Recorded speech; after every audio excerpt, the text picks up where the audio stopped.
Hey, lighten up, jerk! Okay, so how about we'll continuing with our world travel talk. Like, we were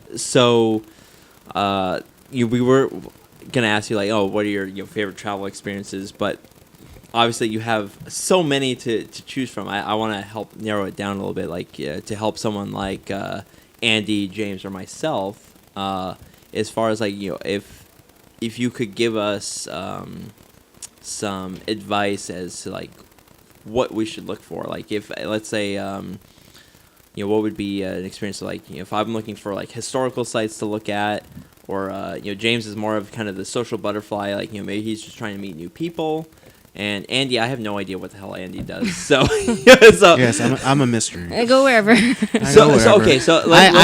bring the fun. That's all. Just point me in a direction. Yeah, I bring so the let's fun. go with like what are some of your favorite historical sites to go see? Like if someone wants to go see historical sites, for James, like someone who wants to go meet new people, very diverse people, and Andy, who the hell cares about Andy? Just wherever you guys go, take him with you. For historical sites, I would just absolutely recommend, of course, Israel and Egypt. Egypt, okay. But I would also recommend India for that. I was going to ask you about India. You're very fond of India, so Yeah, I am very fond of India. No, because I'm gonna, since you're talking about India a little bit, we had a missionary on here who a good friend of mine who she's from India.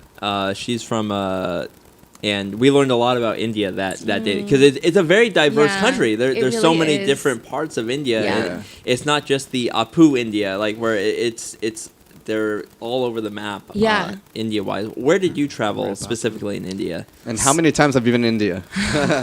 The first time I traveled to India was last year for a friend's wedding. And I landed in Mumbai. I hung out there for a little bit. Then I was in Chennai. Then I went to Jaipur.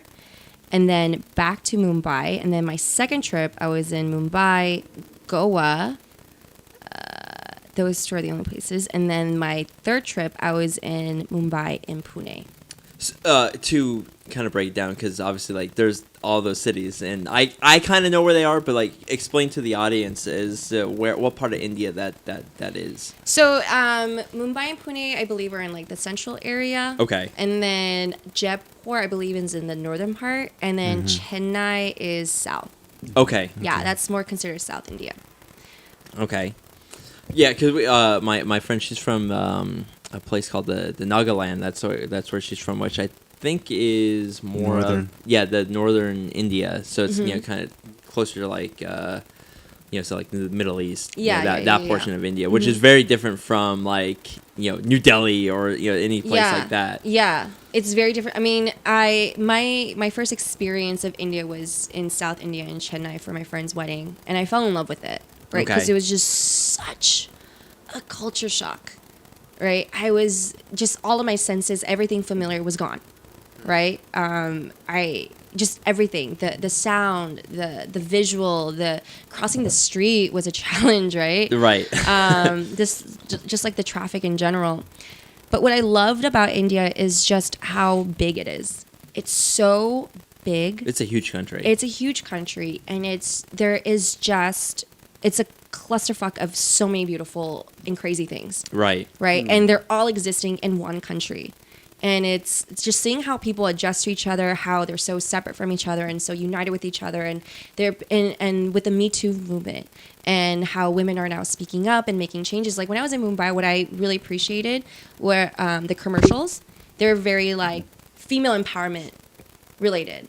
Right, like their bras, like there's these girls like dancing in their bras, and like one's like oversized and one's like skinny, and they're all just like feeling beautiful. And that was like a very positive commercial to see in a place like India, where you wouldn't really expect, right? When people think about India, and they don't know much about it, they'll make certain assumptions about it. And I'm like, but from the commercials I saw, like, it was different, and the treatment that I got was different, right?